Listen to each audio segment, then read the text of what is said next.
साथियों नमस्कार। स्वागत है आपका आपके अपने YouTube मंच क्रॉनिकल रीडर पर। यहाँ हम सिर्फ बात इतिहास की नहीं करते, हम लेकर आते हैं आपके लिए उन सभी समसामयिक मुद्दों को जो आपके लिए, हमारे लिए, सबके लिए बहुत जरूरी हैं। लेकिन आज बात इतिहास की कुछ विशेष घटनाओं की। पहले हम बात करते हैं कि इतिहास में हमें सिखाया क्या जाता है और इतिहास में हुआ क्या। इन दोनों के बीच का अंतर समझना बहुत जरूरी है, क्योंकि इतिहास सिर्फ घटनाओं का क्रम नहीं होता, इतिहास सत्ता का बयान भी होता है। जो जीतता है वही तय करता है कि क्या याद रखा जाएगा और क्या भुला दिया जाएगा। आज मैं आपको इतिहास की 5 ऐसी बड़ी साजिशों के बारे में बताने जा रहा हूं जिनका जिक्र आपको स्कूल और कॉलेज की किताबों में नहीं मिलेगा। यह वीडियो किसी विचारधारा के समर्थन या विरोध में नहीं है, यह सिर्फ सवाल पूछने की कोशिश है। क्योंकि इतिहास में सबसे खतरनाक चीज है अधूरा सच। झूठ खतरनाक नहीं है, खतरनाक है अधूरा सच। तो आज इतिहास की 5 साजिशों के तहत मैं उस सच को खोलने का प्रयास आप सबके सामने करूंगा। आप ध्यान से पूरे वीडियो में बने रहिए, कहीं भी स्किप करने की कोई आवश्यकता नहीं है, क्योंकि इसमें आज जो बातें आपके साथ की जाएगी वो कहीं न कहीं आपके मन मस्तिष्क को झकझोरेगी।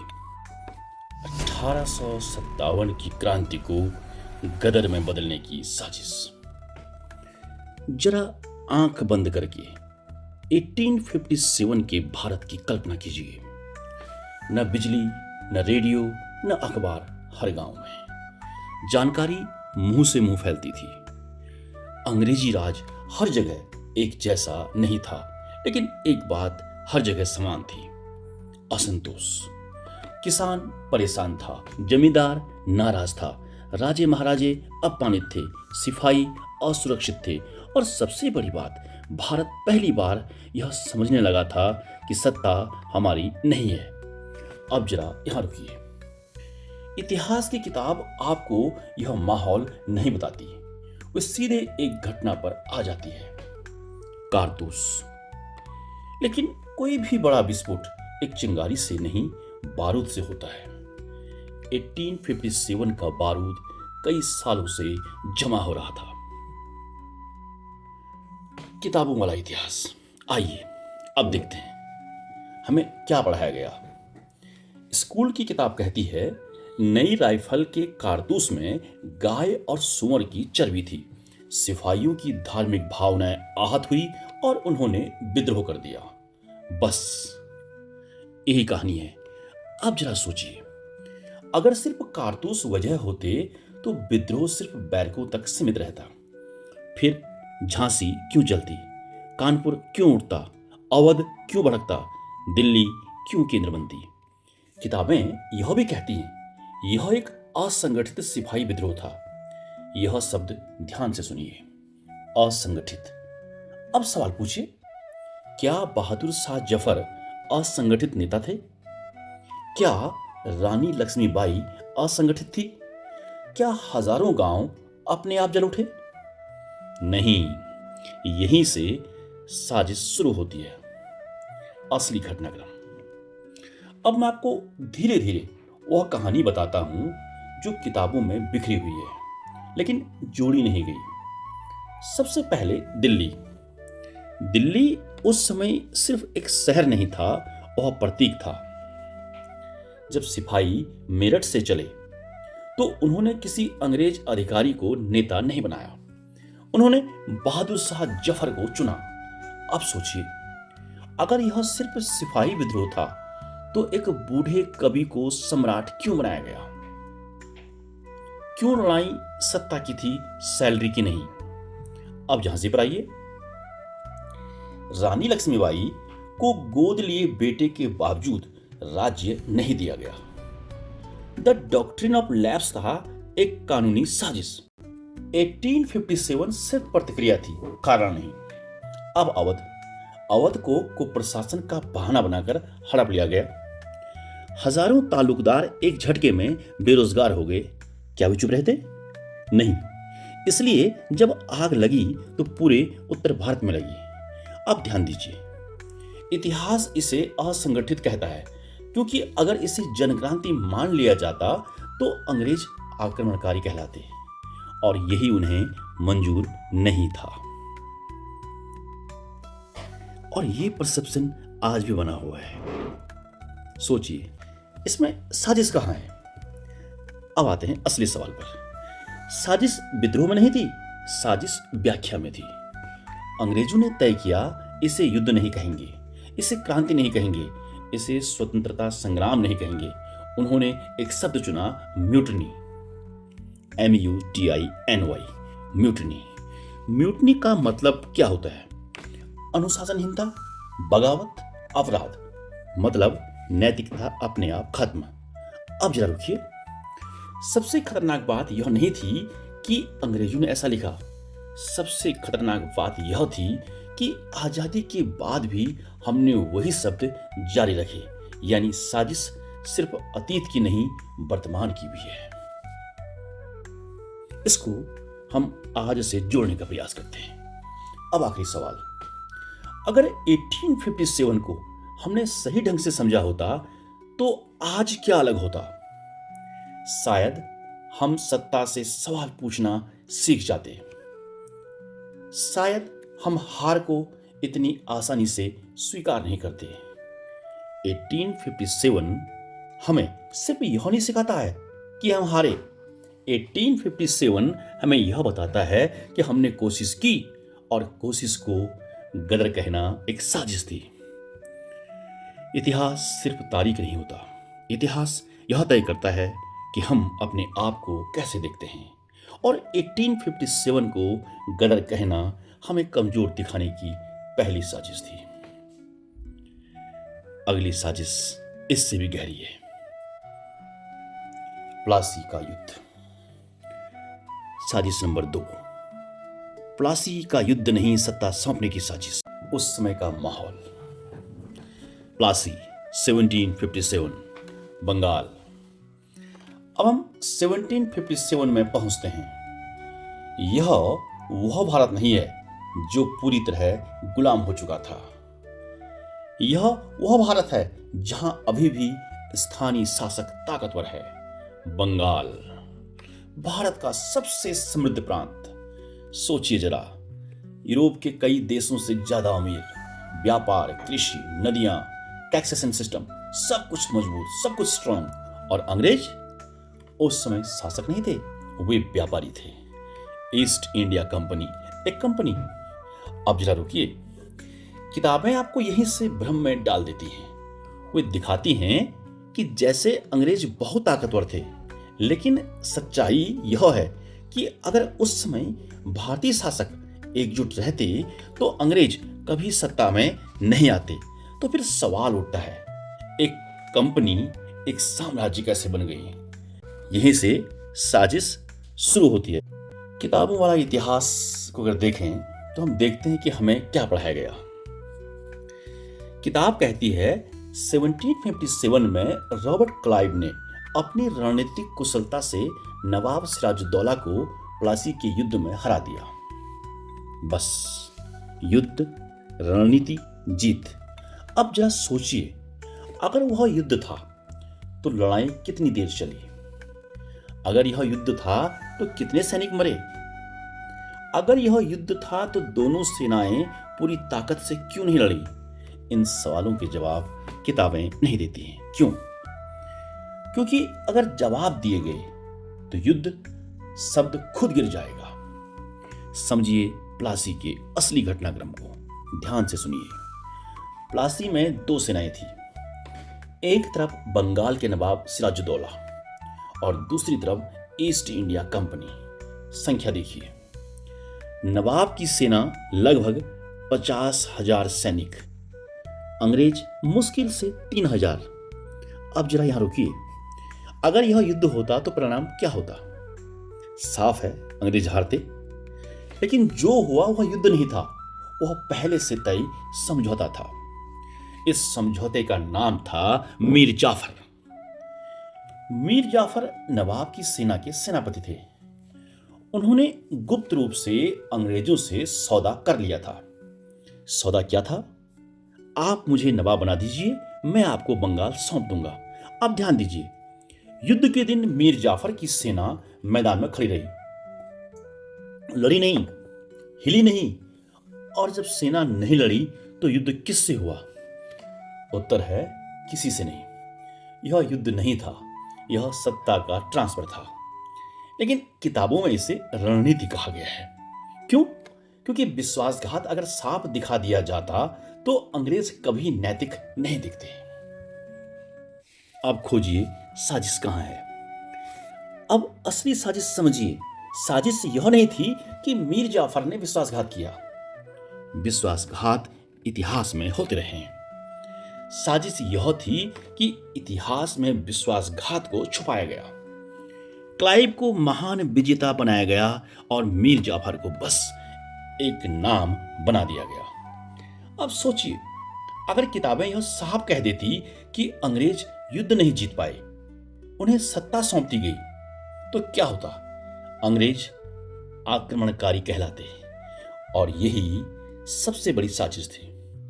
आक्रमण को प्रशासन और लूट को शासन दिखाना। इसका असर आगे कैसे पड़ा? प्लासी के बाद जो मॉडल बना वही पूरे भारत में दोहराया गया। पहले फूट डालो, फिर स्थानीय गद्दार ढूंढो, फिर सत्ता लो और फिर इतिहास लिखो। और इतिहास में लिखो, हम तो व्यवस्था लाए थे। प्लासी ने भारत को सिर्फ हराया नहीं, प्लासी ने भारत को यह सिखाया कि दुश्मन हमेशा बाहर से नहीं आता, कभी कभी वह भीतर से आता है।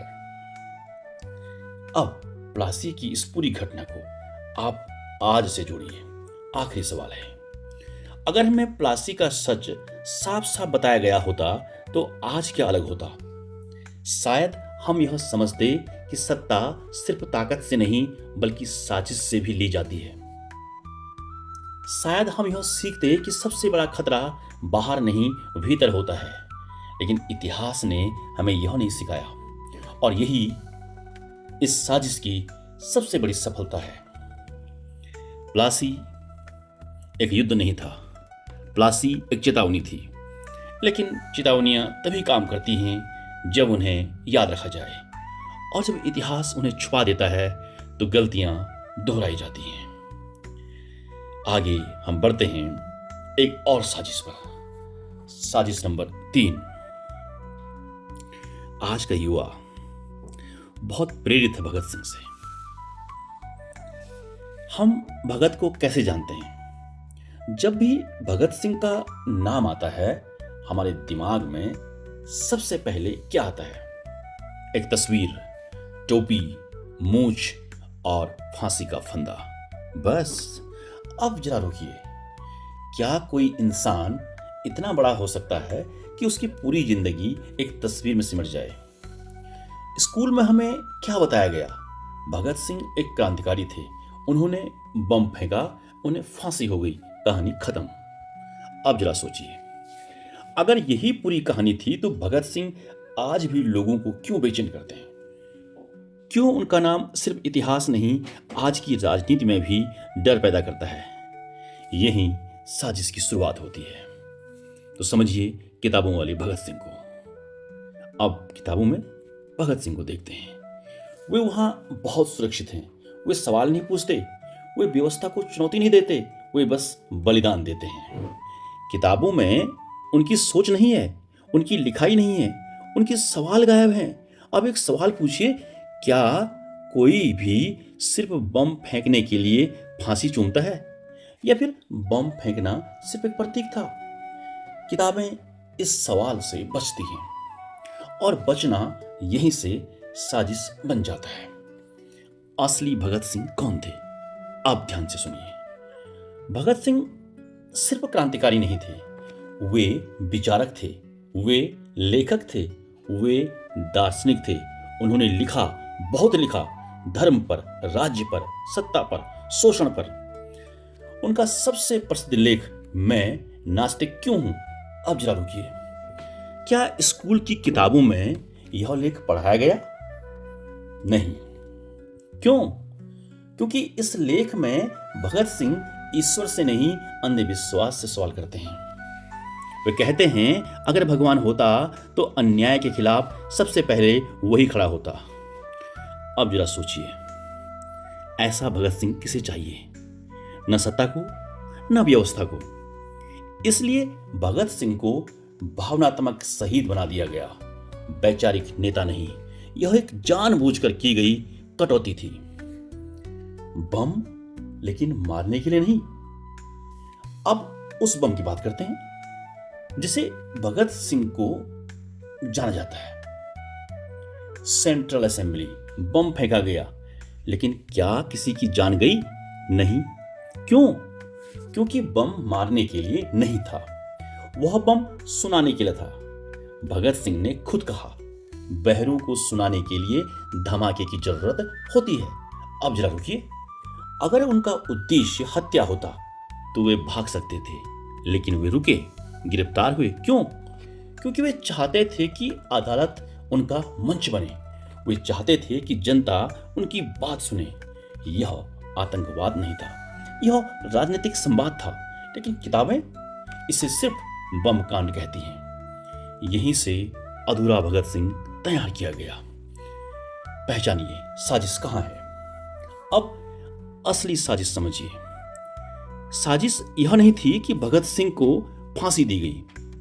साजिश यह थी कि उनकी सोच को फांसी दे दी गई। उनके लेख किताबों से बाहर, उनके विचार नोट से गायब, उनके सवाल असुविधाजनक थे। क्योंकि वे कहते थे सिर्फ अंग्रेजों को हटाना काफी नहीं है, शोषण की व्यवस्था बदलनी होगी। अब सोचिए, अगर यह पढ़ाया जाता तो आज के युवा किससे सवाल पूछते? सिर्फ विदेशी सत्ता से या हर सत्ता से? यही डर था और यही साजिश। इसको जोड़िए आज से। आखिरी सवाल, आज भी भगत सिंह का नाम हर कोई लेता है, लेकिन क्या उनकी सोच को कोई अपनाता है? हम उनकी तस्वीर लगाते हैं, लेकिन उनके सवालों से बचते हैं। यह उसी साजिश की सफलता है। यह एक ऐसा शहीद जो प्रेरक तो है पर असुविधाजनक नहीं है। लेकिन भगत सिंह असुविधाजनक थे और रहेंगे। भगत सिंह को मार दिया गया, लेकिन असली हत्या उनके विचारों की हुई। इतिहास ने उन्हें सुरक्षित बनाया ताकि वे खतरनाक न रहे, और यही इस साजिश की सबसे बड़ी जीत थी। अब रुकिए और हम बढ़ते हैं अगली साजिश की ओर। साजिश नंबर 4, इतिहास की एक और बड़ी साजिश, आजादी की फाइलें और अधूरा सच। What we were never told about 1947।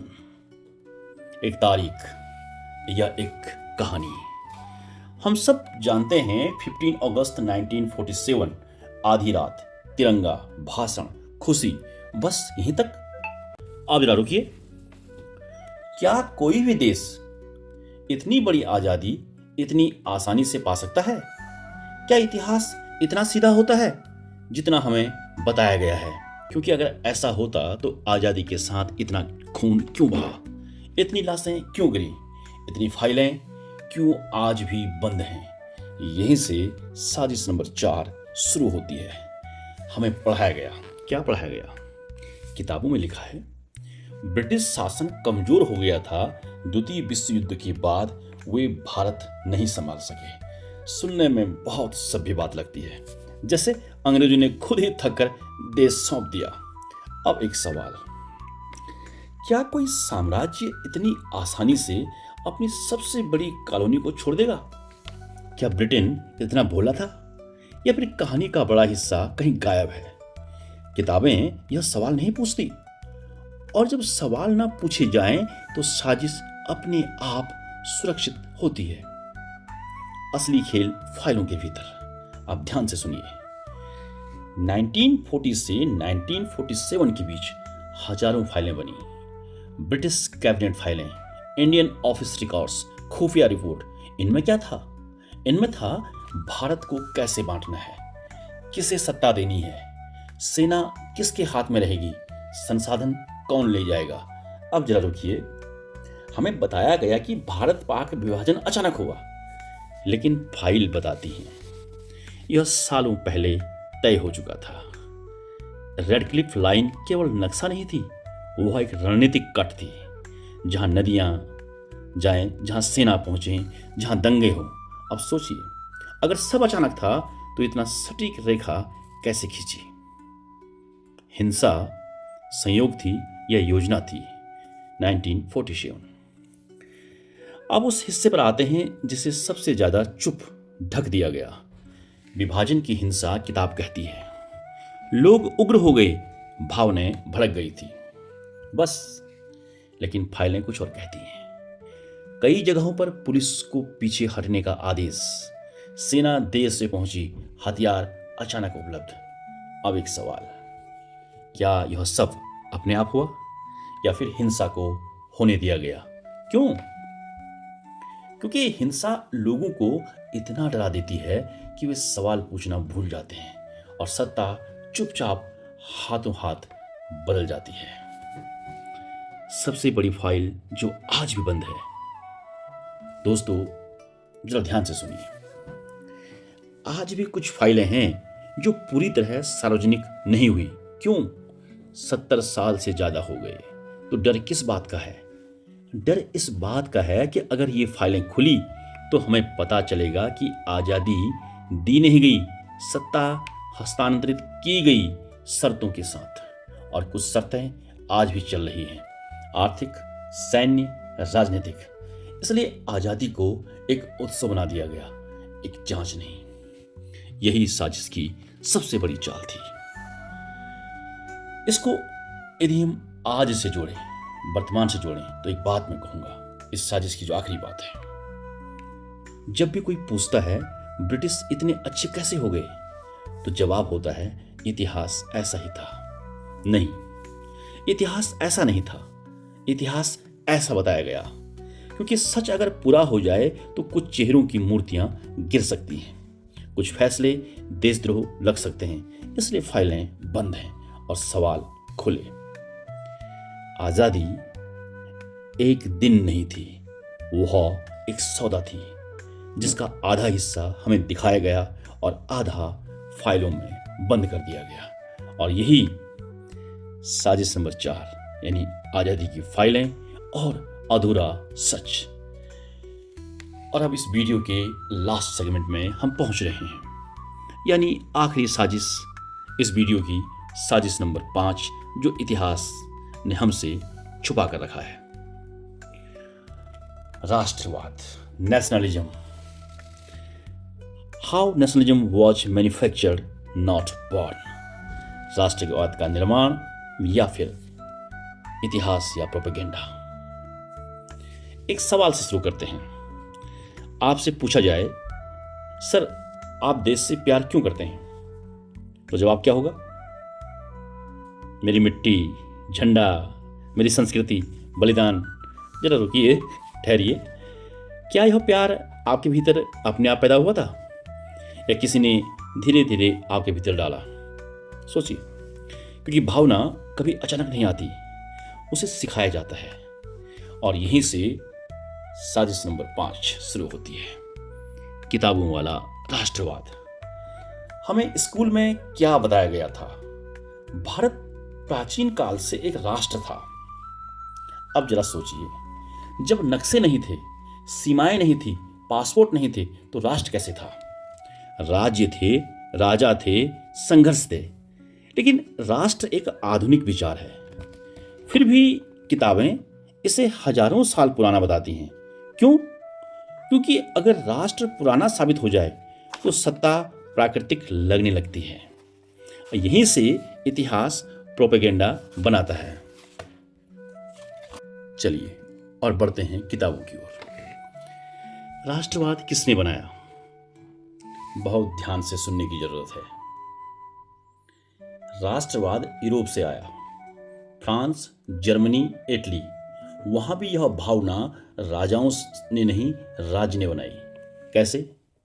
झंडे, राष्ट्रगान, एक जैसी किताबें, साझा दुश्मन, आप भारत में आइए। ब्रिटिश राज, अंग्रेजों ने पहले हमें बांटा, जाति में, धर्म में, भाषा में। फिर उस बंटवारे पर राष्ट्र का विचार रखा। क्यों? क्योंकि एक भावनात्मक राष्ट्र को तर्क से नहीं, भावना से चलाया जा सकता है। और जब लोग भावना में हो तो सवाल नहीं पूछते। राष्ट्रवाद बनाम सवाल। अब एक खतरनाक सच, जब भी कोई पूछता है राज्य गलत है, तो जवाब आता है राष्ट्र विरोधी। अब रुकते हैं और सोचते हैं, राज्य डज नॉट इक्वल टू राष्ट्र and government is not equal to देश, कंट्री। लेकिन यह फर्क कभी सिखाया नहीं गया। राज्य राष्ट्र नहीं है, सरकार देश नहीं है। इसे सोचना पड़ेगा हमें। क्यों? क्योंकि अगर लोग यह फर्क समझ गए तो सत्ता असहज हो जाएगी। इसलिए असहमति को गद्दारी कह दिया गया, सवाल को अपमान कह दिया गया और आलोचना को कह दिया गया देशद्रोह। यह राष्ट्रवाद नहीं, यह प्रोपेगेंडा राष्ट्रवाद है।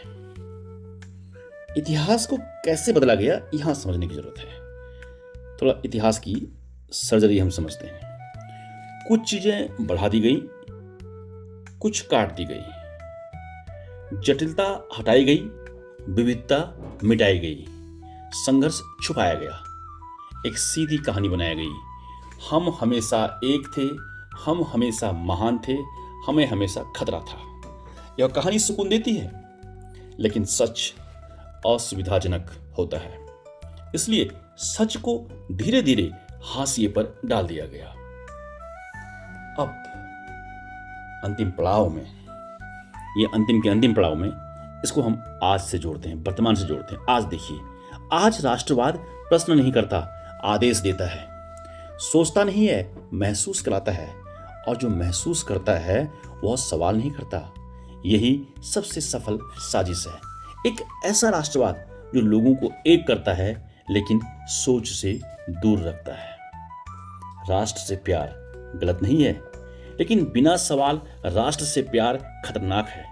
क्योंकि तब इतिहास आईना नहीं रहता, वह पोस्टर बन जाता है। तो ये थी 5वीं साजिश। और इस वीडियो की जो 5 साजिशें थी वो मैं आपके लिए आज यहां लेकर आया। उम्मीद करता हूं कि इन 5 साजिशों को आप समझेंगे और वर्तमान में जो कि प्रत्येक साजिश के अंत में जोड़ने का एक प्रयास किया गया है, उसके आधार पर एक नई सोच, एक नई विचारधारा को आगे बढ़ाएंगे। तो मेरे साथ इस वीडियो को पूरा देखने के लिए आप सबका बहुत बहुत धन्यवाद। इस वीडियो को अधिक से अधिक लोगों के साथ साझा कीजिए, लाइक कीजिए और चैनल को सब्सक्राइब कीजिए। आगे आपके लिए इतिहास, समाज, राजनीति और वर्तमान पर मैं नए नए विषयों और नए नए मुद्दों पर रोमांचकारी जानकारी से पूर्ण वीडियो लाते रहूँगा। तब तक के लिए आप सबको नमस्कार, धन्यवाद and thank you very much for watching this video and loving this channel Chronicle Reader.